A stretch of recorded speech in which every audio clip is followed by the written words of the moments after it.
안녕하세요, 덕후입니다. 마르타 논란 이후 나의 히어로 아카데미아를 좋아했던 많은 팬들은 이젠 어떡하나를 외치며 탈덕을 외치기도 하고 조용히 애니메이션과 연재분을 즐기는 모습으로 변모했는데요. 그래서 오늘은 그동안 마르타 논란 이후 나의 히어로 아카데미아가 어떠한 전개를 보여주고 있는지 또 어떤 일들이 펼쳐졌는지 정리해 보겠습니다. 그럼 바로 시작하겠습니다. 우선 현재 히어로 집단은 빌런의 소굴인 자쿠병원을 급습하고 박사와 대기 중인 노우무 및 빌런 그리고 현재 업그레이드 중인 하이엔드 등을 일망타진하기 위해 분주하게 움직이는데요. 놀라운 사실은 자쿠병원의 숨겨진 연구소에는 그동안 박사가 모아온 수많은 개성들이 있었다는 사실이었습니다. 이로써 그동안 논란이 되었던 미도라의 개성이 무개성이 아닌 유개성일 수 있다는 조건이 조성되었죠. 이후 장면에서는 히어로들의 급습 작전에서 가장 큰 활약을 보여준 레빗 히어로 미르코의 모습이 그려졌는데요. 잠시 미르코의 활약을 살펴보면 가장 먼저 박사와 업그레이드 중인 하이엔드가 있는 장소까지 침투해 타격 위주의 공격을 선보입니다. 그의 개성은 토끼로 토끼가 하는 걸 토끼 이상으로 할 수 있다는 것이 특징이죠. 하이엔드의 공격에 큰 타격을 입을 뻔했지만 다리의 탄력을 이용해 충격을 상쇄시키는 모습은 신선한 충격을 주었습니다. 이외에도 다리를 벌려 크게 돌면서 휘둘러 주변의 대상에게 타격을 주는 루나 링이나 아래에서 밑으로 찍듯이 타격하는 루나폴은 빌런 집단에서도 공방 수준이 상위권에 속하는 하이엔드를 대상으로도 인상적인 모습을 보여주었죠. 특히 팔에 큰 부상을 입은 상태에서 두 다리로 상대의 목을 조인 후 목을 잡아 뽑아내는 공격인 루나 티에라는 굉장한 충격으로 다가왔습니다. 이후 장면은 병원 외부에 대기 중이던 히어로들과 지망생들의 시점으로 변하는데요.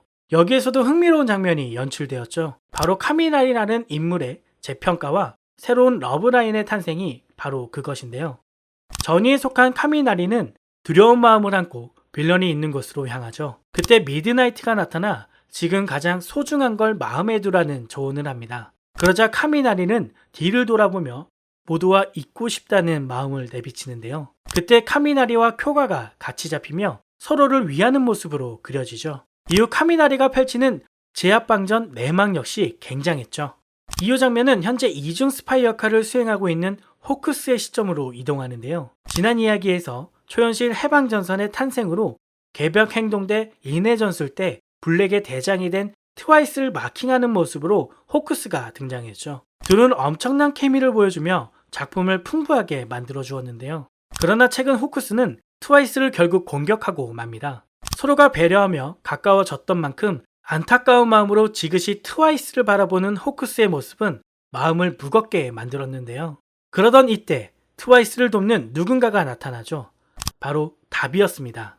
이후 다비와 호크스가 대결을 펼치는데요. 그러나 여기에는 개성의 상성이 존재했죠. 깃털을 이용하던 호크스는 다비의 하염에 위기에 봉착합니다. 그리고 그동안 비밀로 여겨졌던 호크스의 본명이 공개되었는데요. 그것도 다비의 입을 통해서 공개되었습니다.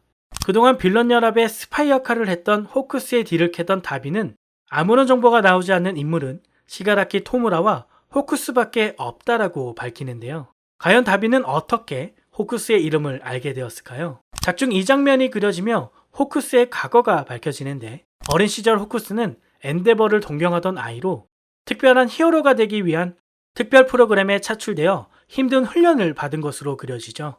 그런 자신의 배경을 알고 있는 다비의 정체에 대해 호크스가 묻자 다비가 대답을 합니다. 그런데 이 대답이 검은색으로 음영 처리되어 공개되지 않았는데요. 이로써 다비가 분명 히어로와 연결된 과거를 가진 인물이라는 것을 어느 정도 유추할 수 있게 되었습니다. 사실 아직까지도 다비가 엔데버의 장남인 토우야일 것이란 예측은 유효하다고 보는데요. 호크스의 이름을 알고 있는 다비의 모습에서 혹시나 호크스와 같은 과정을 겪었던 히어로를 지망하던 인물은 아니었을까?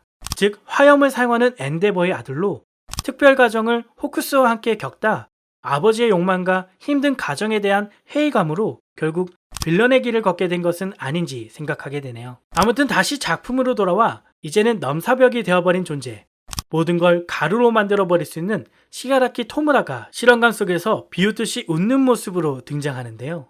그가 실험관 밖으로 나오지 못하게 막으려는 미르코의 모습이 굉장히 강렬하게 다가오죠. 시가라키를 막으려는 히어로와 그를 끝까지 지켜내 부활시키려는 빌런 집단의 모습이 그려지며 마무리되었는데요. 체육제나 호크시 사건, 인간 합숙, 그리고 히어로 자격 시험을 뛰어넘는 역대급 박진감이 계속해서 지속되고 있어 개인적으론 정말 재밌다라고 느껴졌습니다. 제가 소개해드린 내용 말고도 트와이스와 토가의 모습이라던가 이레이저 헤드와 프레젠트 마이크가 빌런과 맞서는 장면, 그리고 엔데버가 날리는 한방 등 액션 자체만으로도 충분히 매력있어 보였습니다. 과연 앞으로 히어로 집단은 어떻게 될까요? 시가라키 토무라의 부활을 막을 수 있을까요? 또 그의 부활은 어떤 의미를 가지게 될까요?